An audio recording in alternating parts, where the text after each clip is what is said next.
Hey, Cubs fans, and welcome to another edition of Cubs on Tap. I am Nick, joined by Joey. It is a special treat for you guys. We got a Friday night pregame show.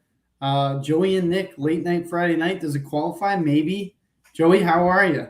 I think it qualifies, man. We're a West Coast game start time. I wish I was good. Um, it's weird. They ended the series on a good note against the Rockies, but you lost 2 of 3 to one of the worst teams in baseball. Um, yeah, I don't know. I just wish I was better. I'm hoping that is it finally the time to end whatever this major. I mean, this is like a generationally 7 and bad run. 22 stretch here. Yeah, it's horrific. I don't know if it's time, Joey. And when people ask me how I'm doing nowadays, I go better than the Cubs. Sorry for not asking you, but I figured you were in the same boat. I'm better than the Cubs, which I mean is not saying much, but here we are. It's one of those things where they have that miraculous walk-off win. Me and Tommy were on the mic for that one live, and you're thinking things are going to change. You got the Rockies coming up on the horizon. You sweep the Rockies, things just look totally different. And yet they just can't flip the switch. They can't find that gear that they were in when they were just tearing it up. The offense can't find it. The pitching staff can't find it. The fundamentals of baseball are not there any longer. It is puzzling. And we're going to get into the series, but I'm with you, man. Is it time? That's a really great question. Like, is it they get that win that they desperately needed? Do they bring that momentum into this giant series? I sure as shit hope so. And obviously we'll talk about this last series in more detail, but it's like, are you ready to finally act like the season's on the line? Because it is. It's on the line. And there's not enough time between now and the trade deadline to not go on another run. Like, they need to go on another run just to make up for how bad this time frame has gone. The 7. What did you say? 7-22? Is that the? I think it's 7-20. It might be 8-22 now, but yeah, it's. I mean, either way, that's you completely wiped out the 2 10-game winning streaks and then some. I mean, I didn't think this team would even be close to 500 after that. And it's just, we said this off air, but I'll say it again here. I haven't heard from my brother-in-law about baseball in like 5 years because he's a Sox fan. Yep.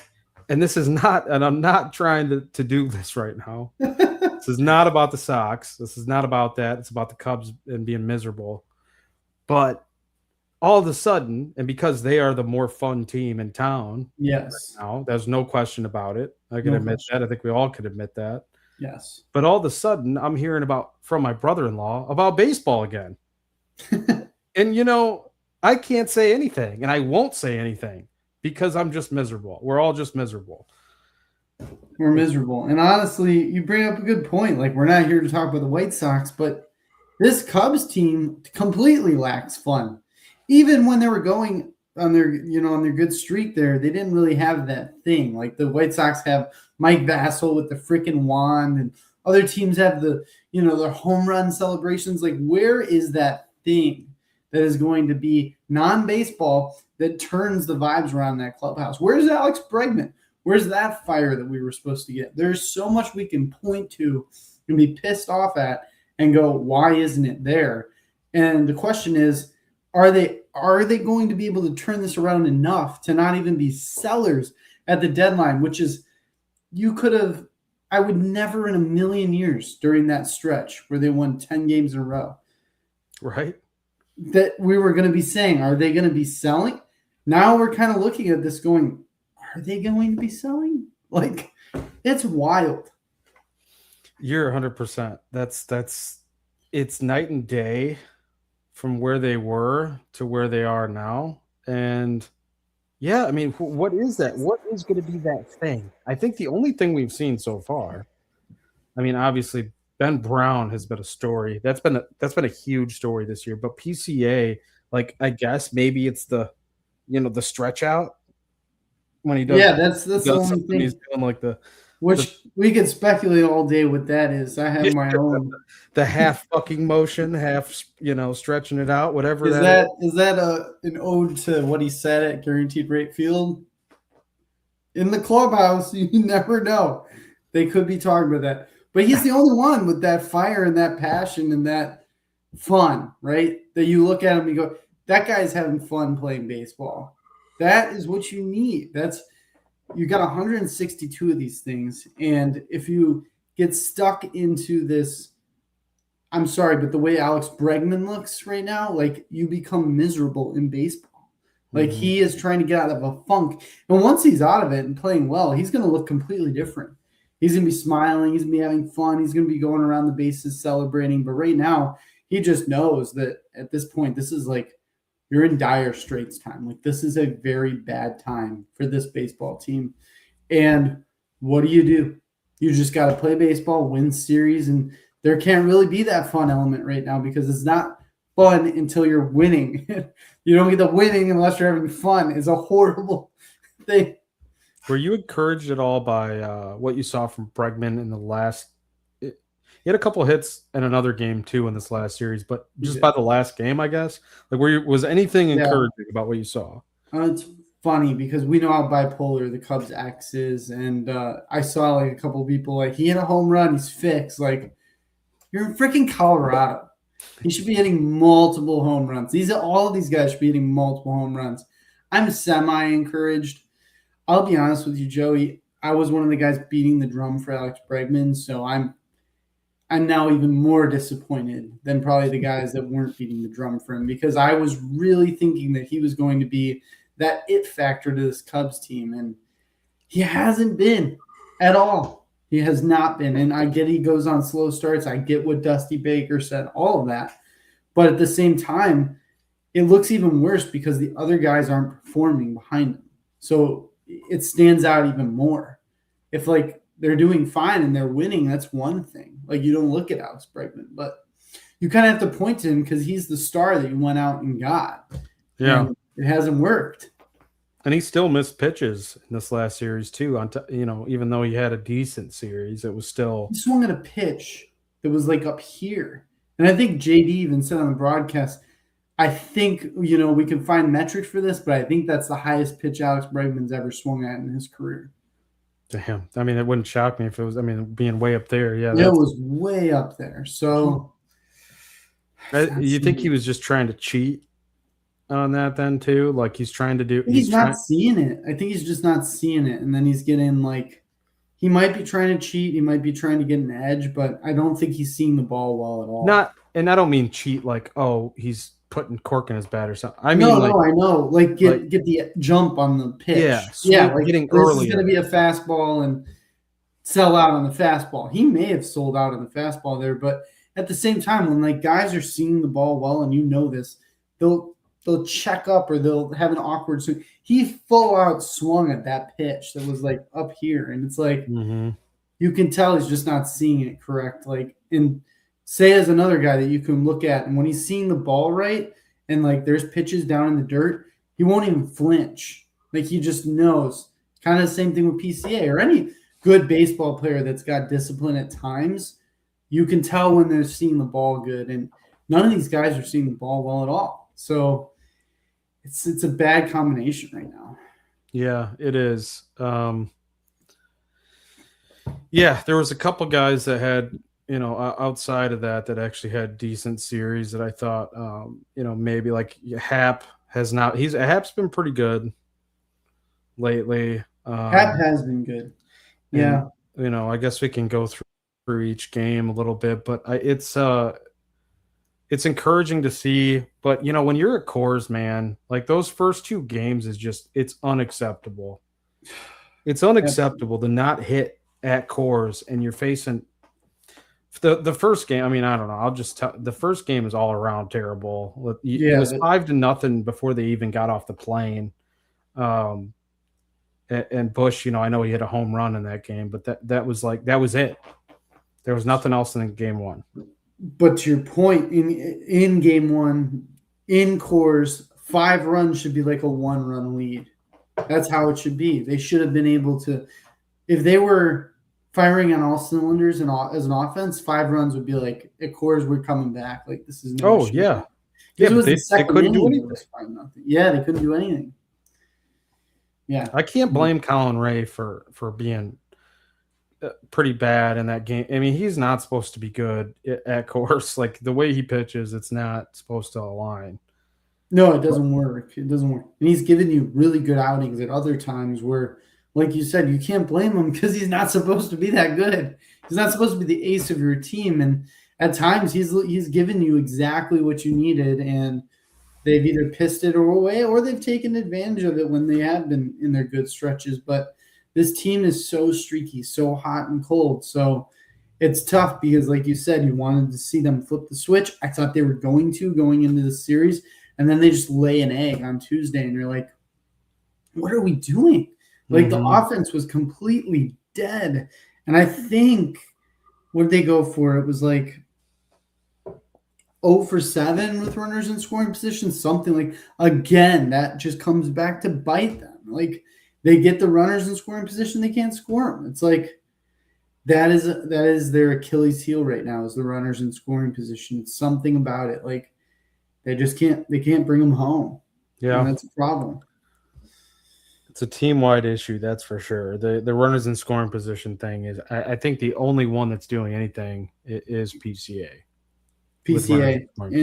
Yeah, PCA 100%. Hap at times, but he's like even struggles with clutch hitting, sometimes. But PCA is one of those consistent guys that will get the job done. And a lot of these guys need to shorten up. Like, Mo Baller, he's got to shorten up. He's got to find a way to shorten up when he's got runners in scoring position, and can't be trying to hit a 3-run homer when there's just a guy at second. Like, you just gotta hit him in, So there's a lot we can point at, but that first game was deflating. And then, to be honest, for me, the second game was even more of a kick to the nuts for me. That was the worst. The second game was by far the worst, because it's like, dude, you weren't really in it in the first game, even though it should have been still competitive if you put some offense together. The second game, you're facing Michael Lorenzen, a guy with an 8 ERA, who I know he's got an 8 ERA this year. He's better than what he's shown so far this year too. Like, I think we can all kind of, I don't know if everyone will say that. Maybe it doesn't matter at this point to us Cubs fans because of what the track record is this year and because how bad the Cubs are struggling. Michael Lorenzen's a lot better of a pitcher than an 8 ERA guy, but still, he's had those struggles this year. You're playing at Coors. You didn't even, 5 innings pitched, 2 hits, 1 run, 7 Ks. Come on. It didn't look like competitive at bats. I knew they were losing this game. You can't go 1-0 for the entire game. You need to score. I know Hap had the game tying homer in the 9th, but it just didn't matter. It was at that point, you put yourself in that position to lose that game. So blowing the lead in the 8th, him tying it in the 9th, yeah, you deserve to lose in the bottom half of the night. If you're at 1-0 in the 8th inning at Coors Field, you deserve to lose the game. I'm comfortable saying that. And Imanaga doesn't give up a homer at Coors Field. Everyone's freaking out about Shota Imanaga going to Coors Field. He's going to give up like 6 bombs. He gives up nothing.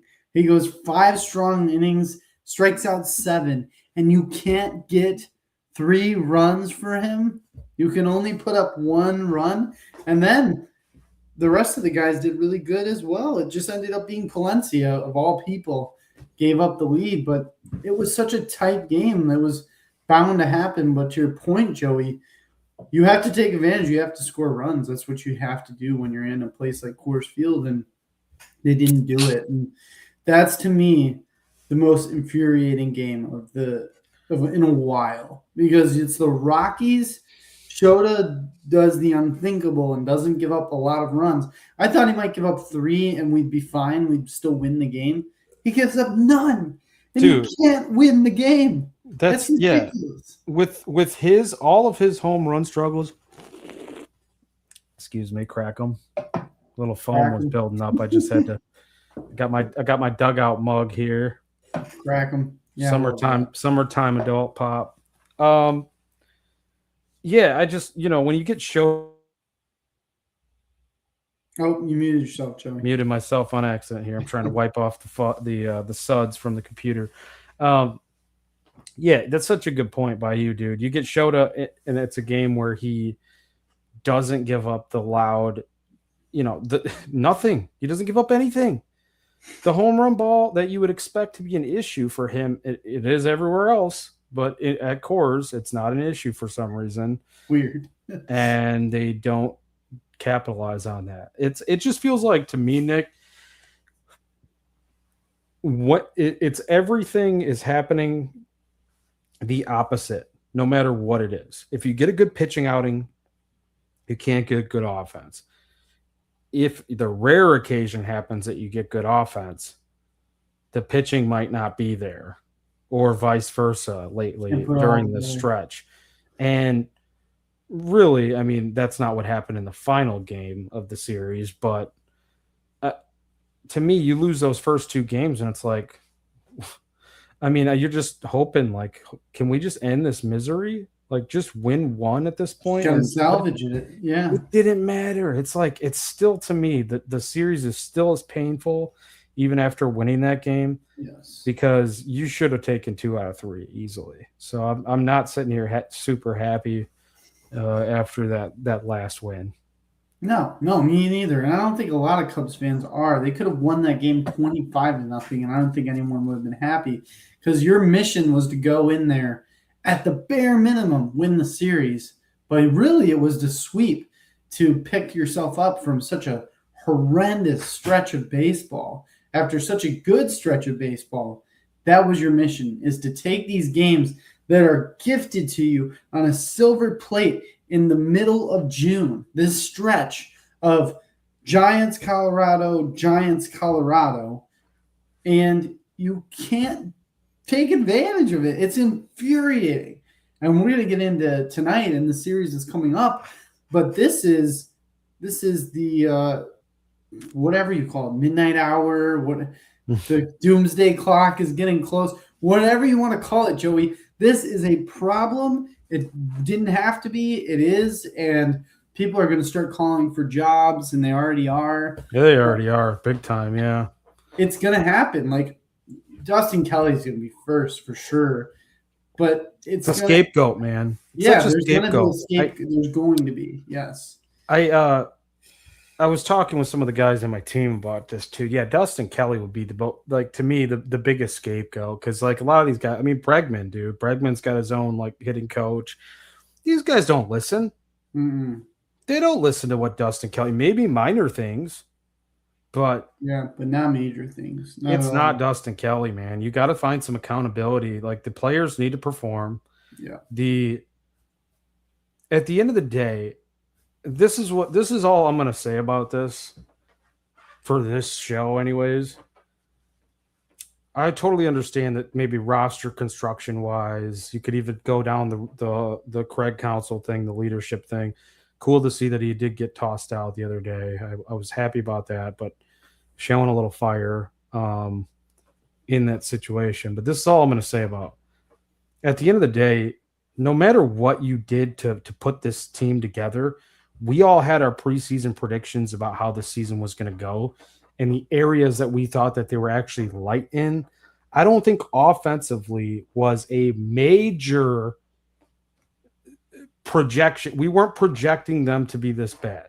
So whatever anyone wants to say about roster construction, blah, blah, blah, you don't have your star, you didn't do this, you didn't do that. And I'm not trying to make excuses for the front office by any means. Trust me, I think they should have done more in the offseason too. I agree. There was certain things they should have done more. But you can't sit there and tell me that you thought it was going to be this bad, because guys that historically speaking have hit well are not producing. What do you do in those situations? Yeah. What do you do in those situations? You tell me where you're finding that extra WAR. You tell me where you're finding that extra bat. You tell me what Nico Horner's supposed to be doing this year.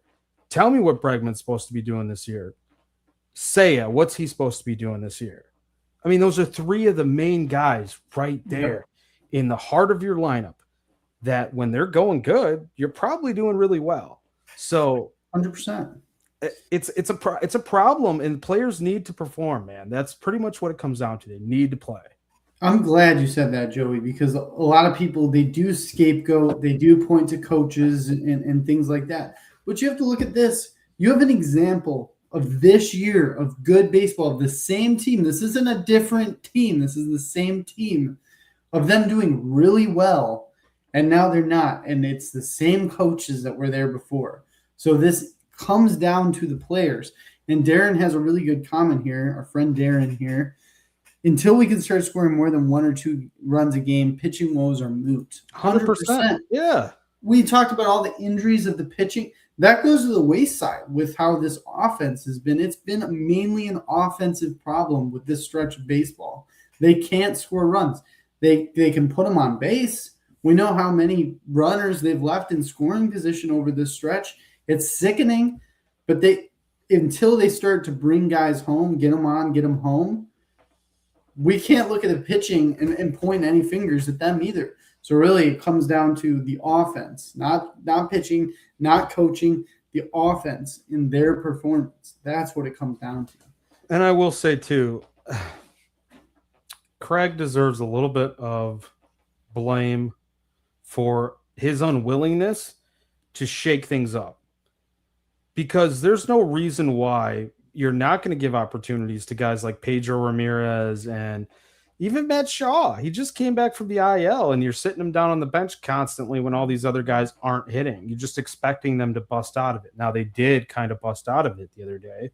So, call me an idiot for that too. That's fine. But how long have we seen this consistently where these guys aren't getting the rest that they probably should? And sure. I don't know. It's like, at some point, man, you got to look in the mirror and say, just make the switch. I don't care, that this guy is supposed to be doing whatever he's supposed to be doing this year, or the funk, eventually they'll break out of it. And I totally understand that mindset too. But yeah, I'm really hoping, man, this is the time. I'm hoping this was the game to get things back on track. Cause we haven't even Carson Kelly's another good example. I mean, I know he's been pretty good this year, batting average wise, but he's been down for a while. And where's the power been from Carson Kelly this year? Exactly. The home run the other day was kind of out of nowhere compared to what he's done this year. He's got no homers this year, basically. Yeah, there's so many guys you can point to. Swanson's been just an overall disappointment for me, completely, which is spot on for my prediction, which I'm not happy about, but I'm just giving myself. Oh, I'm way off on my prediction. So I was worried about Swanson. I'm not going to lie. Also not happy about it. It's not good. I'm not happy about it at all, but there's so many guys you can look at and say you should be doing better. And, shaking up things, that makes sense. It does make sense. You need to do that as a manager. It's not Craig's MO. And the other thing that I wish was Craig's MO that's not is that fire, is that guy that's going to come out of the dugout when you've lost a lot in a row and just get rung for no reason. He just doesn't do that. Even the other day, you could tell he wasn't really trying to he was in between getting rung and not getting rung. It's go throw a freaking base or something, dude. Fire up this damn team. Do it. He kind of pussifies it. It's not like a Lou Piniella ejection or anything, No, it's not. He's I'm going to talk long enough until you just have to because I won't get off the field type thing. Yeah, because he knows he needs to get tossed. And it's it just doesn't land for these players. It's something that really bothers me because you spend a lot of money on this manager, and then you look across town at Pat Murphy. and the Brewers, and you can just drive yourself mad if you really compare it all and just it. And that's what you're looking at. That's the team that you're looking to beat. That's your kryptonite. That's the team that you need to have in your crosshairs. It's not the White Sox. It's none of that BS. It is the Milwaukee Brewers. They have beaten you every time. It's not even a rivalry anymore. They have your number, and they have a guy in Pat Murphy that just makes it work and then gets on the mic. And I think he's trolling us at this point, going, we have a bunch of nobodies here and a bunch of, we're just these, poor us, we suck basically, but we somehow make it work. And it's like, he's got to be trolling. Yeah, he's trolling. So, I mean, Pat Murphy's a funny guy, so I'm sure he is trolling. But at this point, dude, it's becoming more and more infuriating to be a Cubs fan. And it's weird because we wouldn't have said this about a month ago. No, I think we were just, that was probably the problem. We should have known right then and there that we should have not gotten so high. And I don't think either one of us were declaring the season over or anything like that. It wasn't like, oh, we're going to the World Series, nothing like that. But we were you ride that high. They were going to consistently be that good for the rest of the year. Or just like kind of like it. That's what I meant. Yeah, that's what I mean. I don't mean like at that level. I'm just talking about if they're at that level for that long, then they're going to just consistently be a good baseball team. Mm-hmm. And they're just not. And it's just shocking. It's just a shock. One thing I do want to touch on real quick though is I was pleased. I was happy with to see Edward Cabrera bounce back, second outing back. I believe second outing back from the IL. Yeah, he got touched up. He got roughed up in his first one. So getting he had a pretty nice outing there. Not easy to do at Coors, and especially the stretch that this team is on right now. I think for him to only give up, I know he gave up a couple of solo shots, but that was good to see. I feel like he locked in a little bit in that outing. So because we really need him. So I think that's big. Obviously we need the offense to step up, but we know the pitching's been an issue for the whole season. And that was a big move that you made. So you really want that to pay off. And Cabrera is an arm that if he can lock in, to your point, like he could be a big asset to this team. And early on, we saw it with the changeup and how devastating that was. And it's just he's got to find it coming off of the IL for sure with that blister. It's a feel thing for sure. Whenever you have a blister, you're battling something like that, it's all feel. These guys with the spin rate, if they can't generate that, then they just get. He could have still been battling that coming back off the IL in that last start. I mean, it's a lingering issue.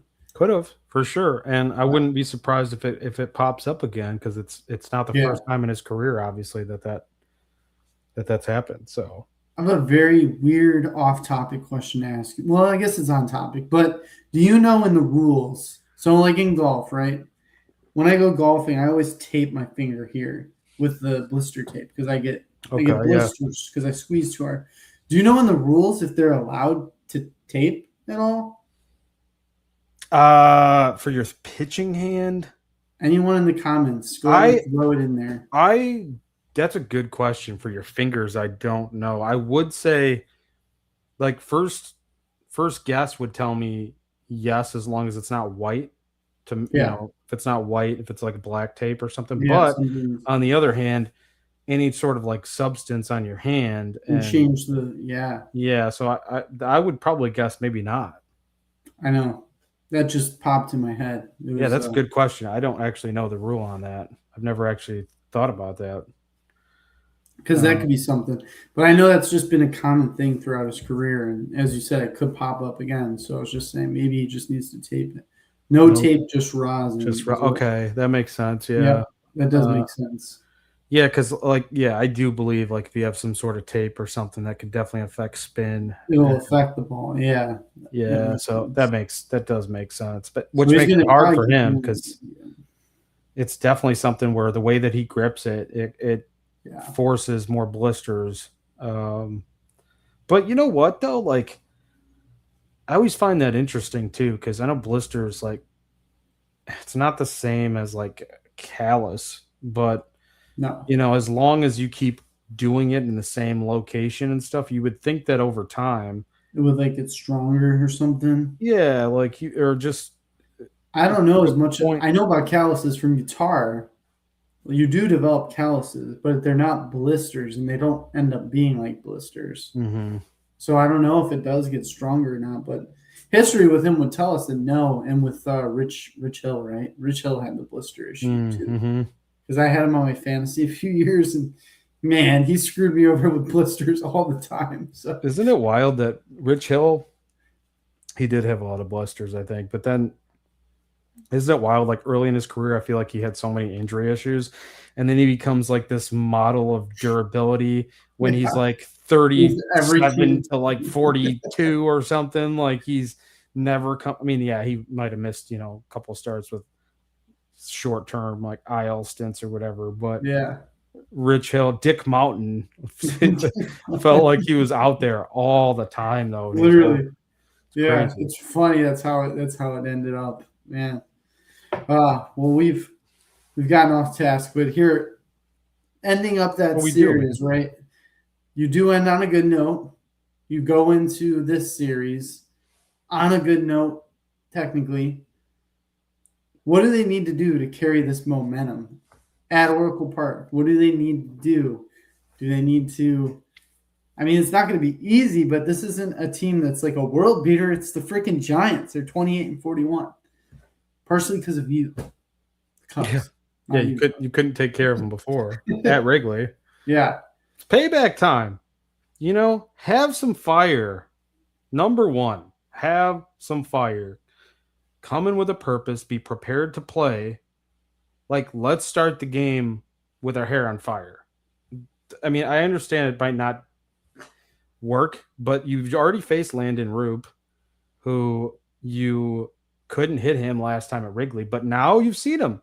You got a little bit of a scouting report. Now, I know Assad's seen it. They've seen Assad now, too. Assad was fantastic, by the way. He came in yes, that emergency situation in relief of JMO and 6 1/3, one hit ball. Just fantastic. Now, the Giants will have a little bit of a report on him. Hopefully, he can kind of keep hopefully it'll be the same sort of thing with him starting the game and not coming in relief. That's TBD on that. But, I think what they need to do, they obviously it's just hit the ball. Like hit the freaking ball. That is it. Hit the ball. You couldn't hit Trevor McDonald the first time you faced him either, who I mean you let him off the hook. You had opportunities to hit him at Wrigley. So many different opportunities where they had pressure on him and just couldn't take advantage. I think you really have to win these first two games because it's Colin Ray versus Logan Webb for the yes. finale. And you didn't even have to face Logan Webb the first time for the Giants to take care of you. And nobody wants to face Logan Webb at all. But now No. Colin Ray, who just is coming off of a complete clunker last time. I don't know. I think the guys need to get rolling, though. The guys that need to get rolling is Nico, Bregman, Saya. Yep. Those three guys. Those are the three guys that I'm looking at. I'm not even looking at the guys in the lineup that, to me, the guys I'm not worried about are Dansby and Mo Baller, because I'm to the point now, Mo Baller being a rookie, so I'm not relying on him as a fan. Dansby being just dog shit this year, and I'm not relying on him as a fan, although I'd like to see him step up. The guys that need to get rolling, I think you can comfortably say they should be rolling, Nico, Bregman, Saya. Yeah. Like those guys, if they get going, I think you got a good shot to take 2 or 3 and possibly be looking at a sweep here. But I think these first two games super important, man. What do you think? I agree with you 100%. I think all three are super important, but definitely the first two getting. I like what you said. Come in with your hair on fire. Come in like this is a playoff game, because at this point, like it is You're at a very bad point in your season. You were at a turning point. You were at a point in which you're going to have Jed be making decisions on. You have to show him that he can go out and buy and not have to sell. Like you might end up in a soft buy rather than a full buy, and that might be your win. That's where we're at. Like that is where we are at right now, and it sucks, but it is what it is because if you're not going to win the division, like Jed said himself, if you're not going to get that first round bye, then why go and do all that? I mean, I get that, and I don't get that at the same time, but that's his mentality. And if that's his mentality, you go win. You just got to go win. Yeah, so, force him. Force him. Do it just like that. I forget what year that was, but they did the same thing where they. You remember the year they came back? It was just a few years ago. Was it 23? I think it was 20 or 20. Was it 24 or 23? One of the years, they were definitely sellers, and then they turned into buyers. That's what they need to do. Mm-hmm. And honestly, the biggest thing, like you said, is hit the ball. Hit the ball. It's super simple. Just go and hit the ball. It's a beautiful ballpark. You dream of it as a little kid being there. You have the opportunity to go hit balls in the McCovey Cove. I'm probably pronouncing that wrong. No, you're right now. McCovey Cove, yeah. Go hit them into McCovey Cove and have yourself a time. Go put yourself on the splashboard. Just have fun. Go out there and have fun. And like you said, the fire in this team needs to ignite. And we've seen little flashes. We've seen little sparks here and there during this time, but we need to see it fully ignite. And it starts with tonight, honestly. That's what I would be telling the boys if I was in the locker room. But see, Craig's not that guy. Craig's not that coach. He's not going to get up in there and give speeches. And most coaches don't. But at this point in time, you need something like that. Let me ask you. The guy who I think would have been that guy, he's not on the team right now. He's hurt. Justin Steele. The other guy who I would expect to be that guy would be Alex Bregman. But given all his struggles, who's that guy?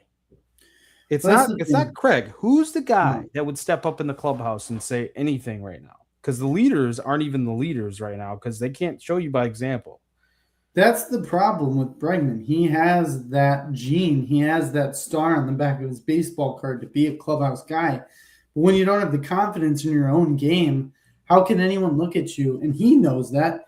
He feels like he can't get up there and do what he wants to do as leader because he's not performing. So the only guy that I think could do that is Ian Happ. But he's not really that guy. You've heard his interviews. We've all heard his interviews. They're infuriating. So he's not that guy. He's just your common baseball player. He's a good ball player.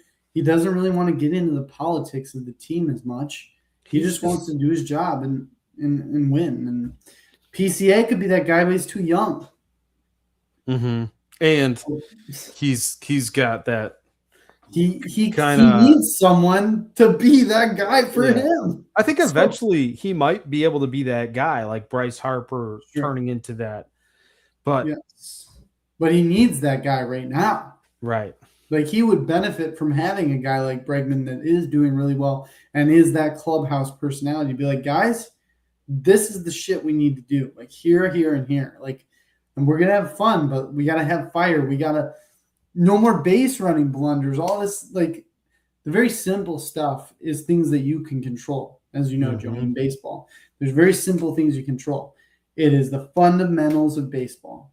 The rest you can't control. That's outside of baseball. Is a lot of luck. Where does the ball find grass? Does it not find grass? That's the fun part about baseball. But what good teams can control is good defense, good base running, and good baseball intelligence. And they are lacking all three right now. I think the defense has at least gotten a little bit better at moments. But you're spot on. Exactly. You're spot on though, man. It's the things that you can control. And I think sometimes the most infuriating part, it's not, if you hit a line drive right at somebody, fine. I can understand that. I even if it's not scorched, if you technically did what you're supposed to do, like to me, I don't look at a bad at bat the same way that some people might. Like if you just should have crushed the ball and it was in a good pit, like to me that's not a bad at bat. If you made contact and flew out to left field, that's not the definition of a bad at bat in my opinion. Sure. But there are a lot of guys who are just having bad at bats in bad situations where they are, it's 2 strike, or they're getting themselves in 2 strike counts with a guy on third base and nobody out or 1 out. Like, find a decent pitch and put contact on the ball, especially in the middle of the game. Like, do not wait around to get to 2 strikes. Like, it's stuff like that drives me crazy. And just sometimes just uncompetitive at bats. Yeah. And those are the ones that really can kill you, because it's something to do with the mindset. It's something to do with whatever your game plan and approach is. It needs to change at certain moments for some of these guys. And those are the things that you can control. You can't control the outcome of the at bat, but sitting around and waiting till you get to 2 strikes, or swinging at pitches in the dirt, or, Bregman swinging at the pitch above his head, like stuff like that. You can control that, and I just hope that they can at least clean it up a little bit here soon. Yeah, I agree. You have to know the moment. Baseball is all about knowing the moment, and that's something that they haven't been doing lately. And like you said, if you got a guy at third with no outs and you work the count, you hit one in the outfield, you score them. Like, that's just what you have to do. Productive outs are very important, and they're lacking those productive outs too. So this is the time to change it. Mm-hmm. I'm a hopeless romantic when it comes to baseball. I still have hope that they're going to turn things around this weekend. I think we can see some good baseball starting tonight, and that is what's great. We're blessed with having baseball starting in just under 15 minutes here. So wrapping this thing up, do you have any final thoughts here, Joey, before we get into another series? I think the Cubs on Tap crew needs to take a trip to some of these other ballparks. That's like Oracle would always be one of those parks that I think would be fun. If we can get next to Mr. Kayak Man out there, McCovey Cove or something, and being able to see like that stadium and just different, like San Diego would be cool to go to. Yeah. Like, it'd be fun if we could eventually do something like that. We could take some trips but no, other than that, man, just get a freaking W tonight. Start out the series well. Nick and Joey at night, I think, is what this is what they needed. I think so. I think this is going to turn things around. Notice we're not wearing any Cubs gear tonight because they don't deserve it now. No, they don't deserve it. I agree, Joey. I had this shirt on anyways, but I agree 100%. And when I'm upset, I'll put on a black shirt as well and get on here too. I think that this Nick and Joey at night is going to turn everything around. I think we're going to point back to this and go, that was what we need. We needed a Nick and Joey at night, Friday night show to kick off a fun-ass weekend of baseball. A lot of good sports, by the way. There's a lot of fun sports happening this weekend. So let's have ourselves a weekend and let's just go have some fun and get a series win. That's my final thought. Just win the series. And I'll be happy. You don't need to sweep. Just win the series, please. Please. It's been a long time. It's been a long time. What's the last time they won a series? I don't even know. May? I think it's the beginning of May. Good Lord, man. It may even be before that. I don't know. It might have been the first week of May, I think, possibly. Oh, God, please. It's not good.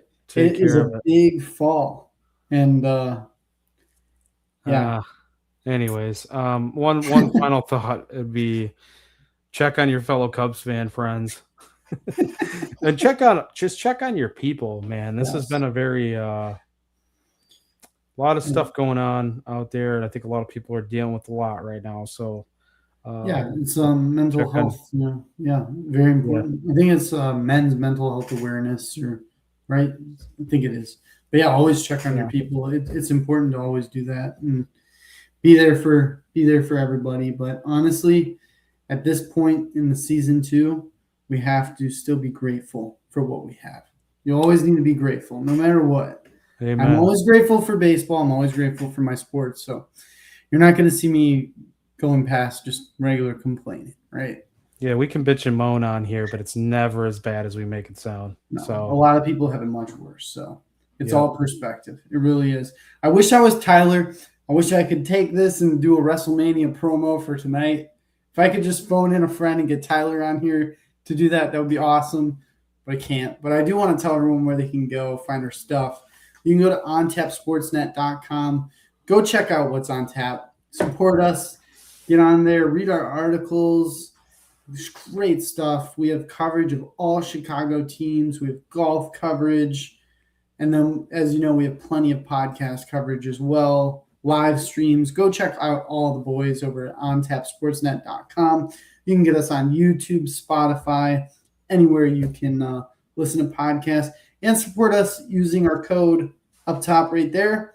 That's Obvious Shirts. You can use our code ONTAPSports for 10% off your next Obvious Shirts order. Maybe you will turn things around using the code. So go ahead and do that and support us. You know, we appreciate getting on the mic for you guys, and we appreciate your support. Joey, this has been a great time. This is exactly what I needed in this stretch of baseball. What do you say we get out of here the only way that we know how? Well, you wanted a promo. So let's cut it. I gotta step into Tyler's shoes every once in a while. And so San Fran, Javier Assad, the ass man is the damn man. And I don't know. He's about to the ass man is the damn man. I love it. He's about to fuck you up in a van down by the river from McCovey Cove, whatever, make you shiver. Yeah, anyways. FTC, baby. Let's go Cubs. Always FTC. Let's go Cubbies. Have yourself a weekend. We'll see you soon.